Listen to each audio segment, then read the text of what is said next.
Konnichiwa, muy bien, estoy muy emocionada de este capítulo. El día de hoy, o la noche, no sé, les presentamos un relato de ciencia ficción muy kawaii. Como en todo lo que publicamos, les recordamos que es ficción, es decir, no es verdadero. Entonces, dicho esto, les ofrecemos el relato titulado Operación Kawaii Nami. 1977. Un Mercedes-Benz polarizado se detuvo al lado de la editorial Kobuncha. Nadie se bajó. Cuando Sakio Kematsu salió fue atajado por dos personas, una joven y un hombre delgado. Le dijeron algo y luego subieron al auto. Al salir de Tokio llegaron hasta una casa tipo occidental, allí bajaron al señor Sakio Kematsu y lo subieron en un Suzuki Samurai del año y salieron disparados por la carretera hasta doblar en una calle agreste. Al señor Sakio Kematsu no se le dijo nada en todo el camino.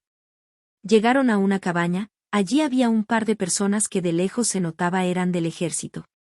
Al aparcar el auto, el señor Sakio Kematsu fue recibido por una joven muy hermosa quien le dijo que lo esperaban adentro.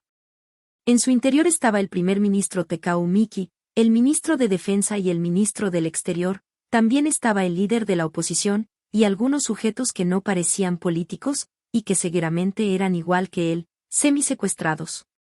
El primer ministro se puso de pie y entró el mismísimo emperador en ropa de paisano. Entonces sin mucho protocolo el primer ministro le preguntó al señor Sakio Kematsu.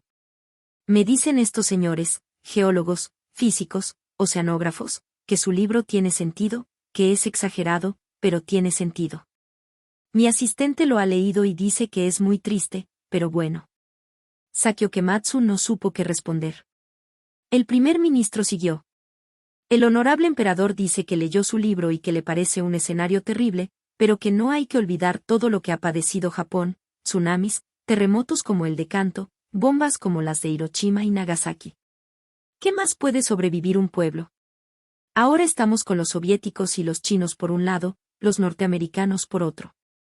Sakio Kematsu no sabía si debía responder. El primer ministro continuó. Nosotros creemos que ya es tiempo que Japón piense en el peor escenario posible, y este libro suyo, Su hundimiento de Japón, es lo peor que se nos ocurre que pueda suceder. Los científicos, los académicos, los profesores, los políticos, todos estamos de acuerdo en que debemos asegurar el futuro de Japón, pero si lo he mandado a traer hasta acá, es para que me dé su punto de vista y cuál podría ser su plan en caso de lo peor. Sakio Kematsu se quedó callado. Reconoció entre los académicos que decía el primer ministro a Yasutaki Tsutsui, quien lo saludó con la cabeza. Un hombre delgado y entrecano se puso de pie. Entiendo que debe estar confundido. Lo que queremos es aprovechar su libro para trazar una estrategia que permita la supervivencia de Japón, y pensamos que, ya que le tomó 10 años escribirlo, miles de horas de investigación, y realmente no se nos puede ocurrir un peor escenario que este. Si hay un peor escenario, interrumpió el señor Sakio Kematsu. Todos se quedaron en silencio. El primer ministro se inclinó con interés, el emperador fijó la vista en el escritor. Escribí, inició tímidamente, tragando saliva entre cada palabra. Alguien le alcanzó un vaso con agua. Escribí esta novela para plantear qué pasaría con Japón si perdiéramos nuestra tierra, pienso que actualmente Japón se está transformando demasiado rápido. ¿Cuál es ese peor escenario?, dijo el señor entrecano. Japón ha debido pagar con su silencio las consecuencias de la guerra, y creo que más terrible que las bombas que aniquilaron todo el país, ha sido este proceso de inoculación occidental. ¿Cuál es el peor escenario?, dijo el primer ministro enfático. Señor emperador, señor primer ministro, el peor escenario es que los japoneses, las personas japonesas, olvidemos que somos japoneses. Japón no es la tierra, sino los hombres y mujeres que dan vida a la tierra, dijo algo sudado. Todos asintieron con la cabeza, incluso el primer ministro. Bueno, entonces díganos, agregó el emperador, desde su perspectiva de escritor y artista, ¿qué podemos hacer? Fácil señor, dijo Sakio Kematsu, debemos ser deseables, debemos hacer que todo el mundo desee tener japoneses, que nuestras mujeres sean deseadas, que nuestros hombres sean deseados, que nuestra cultura sea deseada, y sobre todo, que nuestra presencia sea deseada en cualquier parte del mundo. El deseo es que nos quieran llevar y tener en sus fronteras, pero no que nos impongamos, no deben ver en nuestra migración una amenaza, sino algo curioso, interesante. ¿Y cómo lograríamos eso? dijo el primer ministro.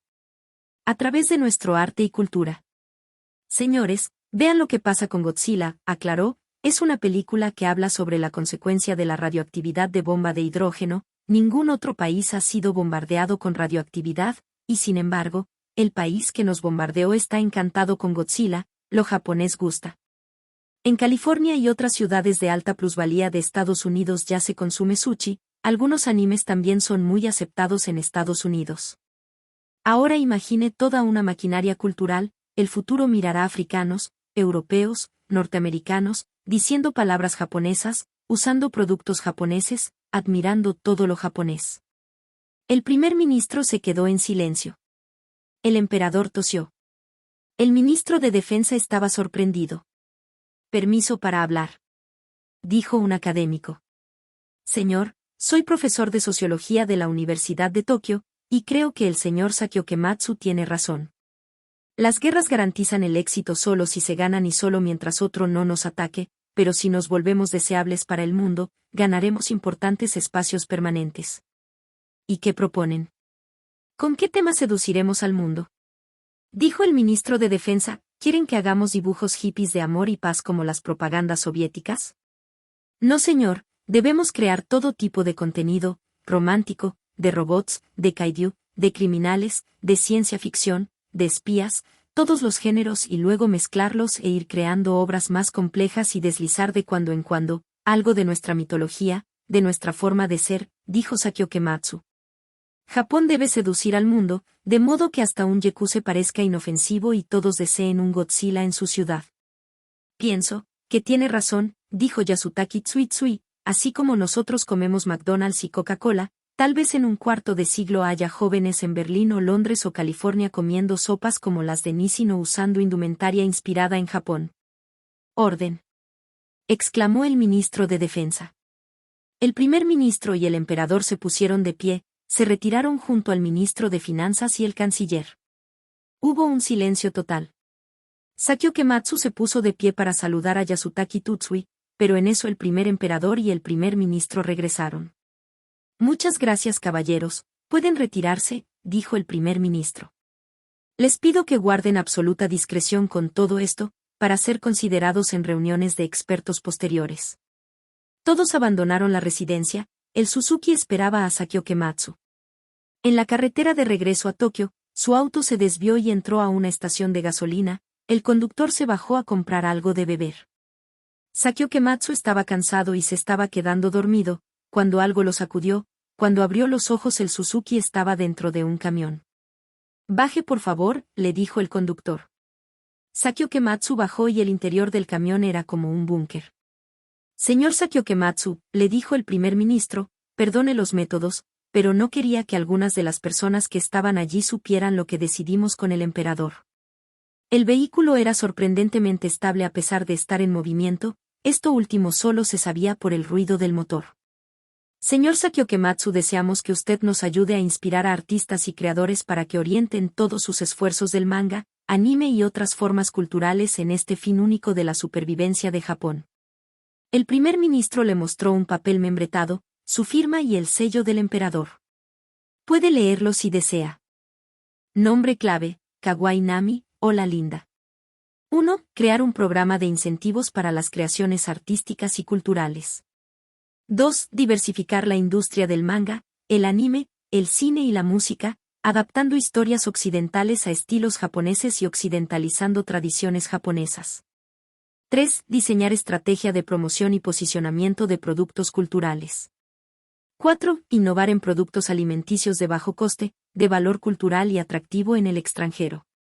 5. Fomentar una industria musical, televisiva y de cine de actores con valores estéticos. 6. Apoyar todas las iniciativas globales que sean valoradas como positivas según países occidentales. 7. Instruir al Ministerio de Cultura la priorización de obras que contribuyan a la seducción del mundo por parte de Japón. Y la lista seguía de manera concreta, incluso se hablaba de financiar o crear una productora llamada Ghibli, para crear películas entrañables, reclutar a un tal Akira Toriyama para que cree una historia de un extraterrestre es bueno en la Tierra, desarrollar el culto a Godzilla y los kaiju, había una línea dirigida a la parte de educación, en la cual los jóvenes japoneses deberían ser en 20 años modelos a seguir tanto académicamente como en estilo y moda. Se deberá buscar el equilibrio entre lo japonés y lo occidental, leyó en voz alta Sakio Kematsu.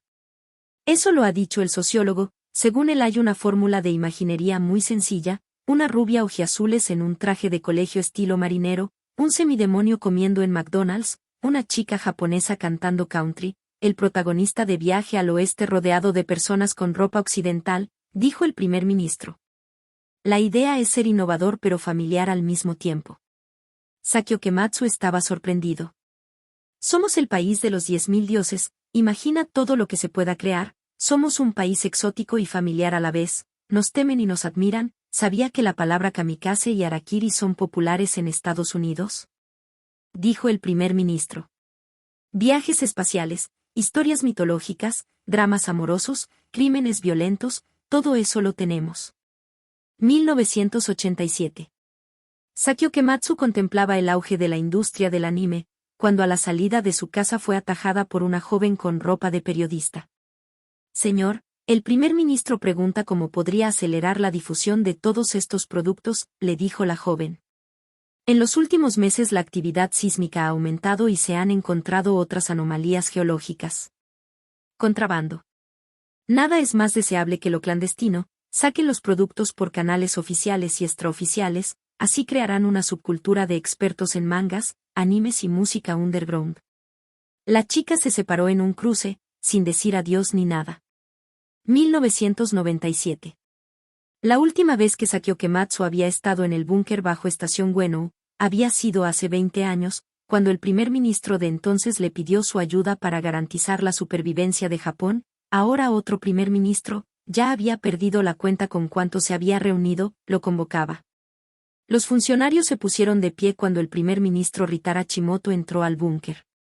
Seré breve, tenía razón, dijo el primer ministro. En América Latina y Europa Oriental son muy populares los dibujos animados japoneses, tanto los buenos como los malos.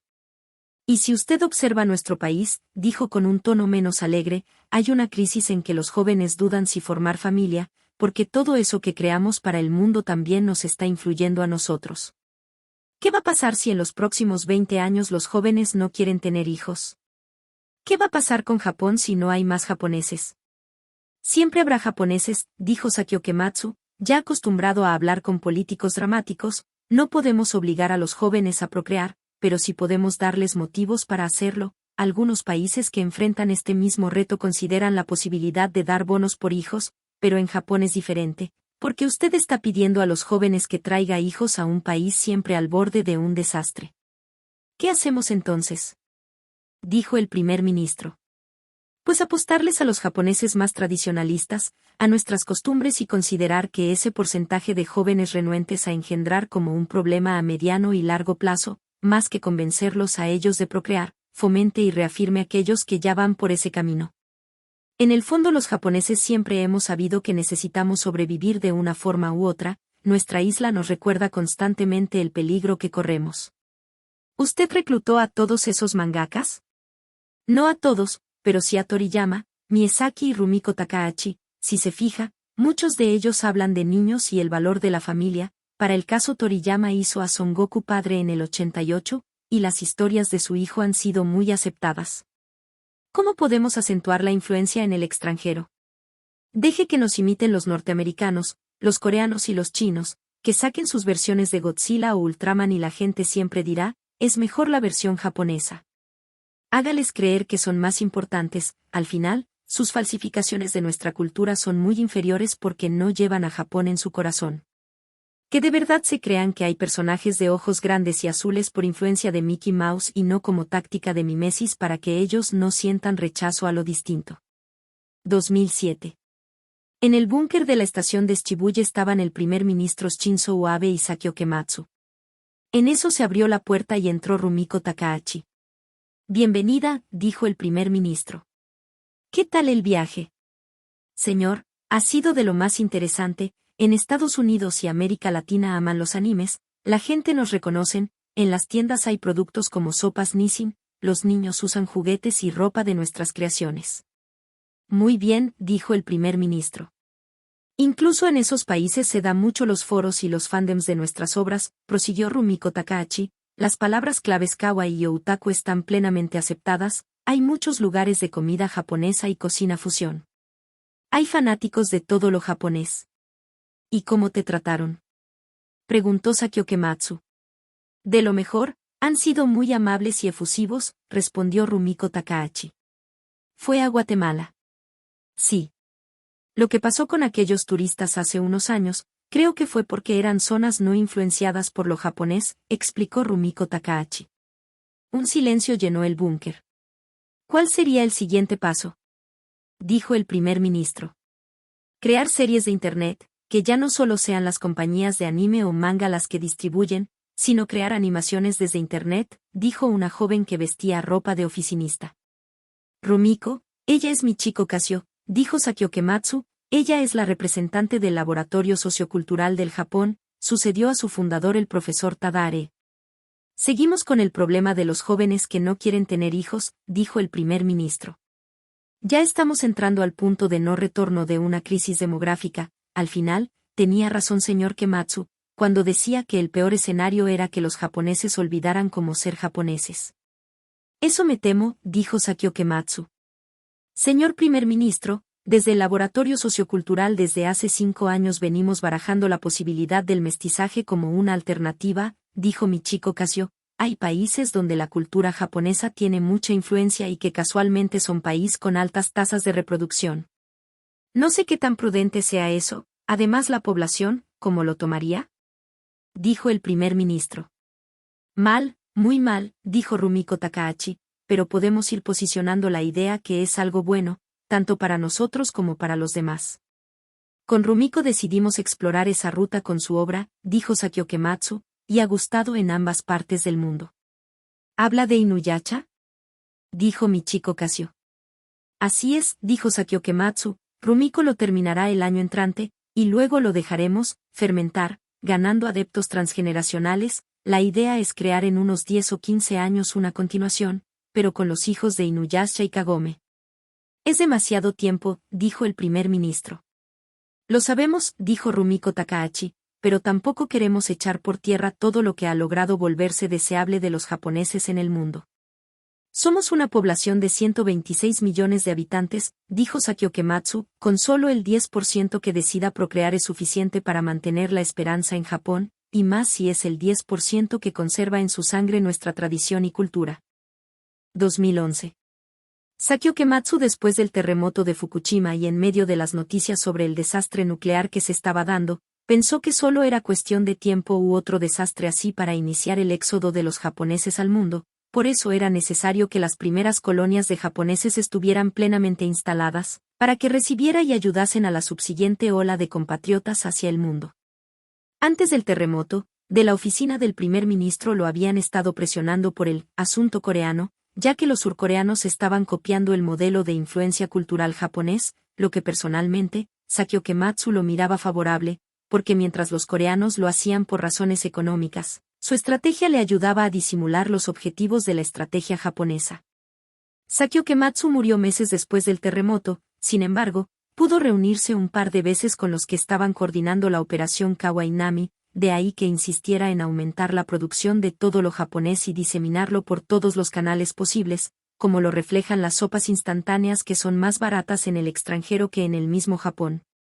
La operación Kawainami continúa bajo la premisa de que en algún día en el futuro próximo no solo todo el mundo deseará lo japonés, sino que todo aspirará a ser japonés, la juventud global soñará con ser japonés y entonces en todo el mundo habrá semillas que mantendrán vivo al país donde el sol nace. Creo que la conclusión es que hay que cuidarnos de lo kawaii.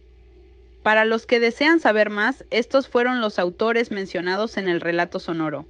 Sakio Komatsu, autor de El hundimiento de Japón. Rumiko Takahashi, autora de Ranma y medio e Inuyasha. Toda mi vida fui fan de Inuyasha. Akira Toriyama, creador de Dragon Ball Yasutake Atsutsui, autor de La chica que saltaba a través del tiempo. Páprica y Hombre Salmonela del planeta porno, Hayao Miyazaki, creador del estudio Ghibli, y de películas como La princesa Mononoke, Náusica del Valle de los Vientos, El viaje de Chihiro y Porco Rosso. Todas las pelis son buenas. También se mencionan políticos japoneses, pero eso no es tan kawaii.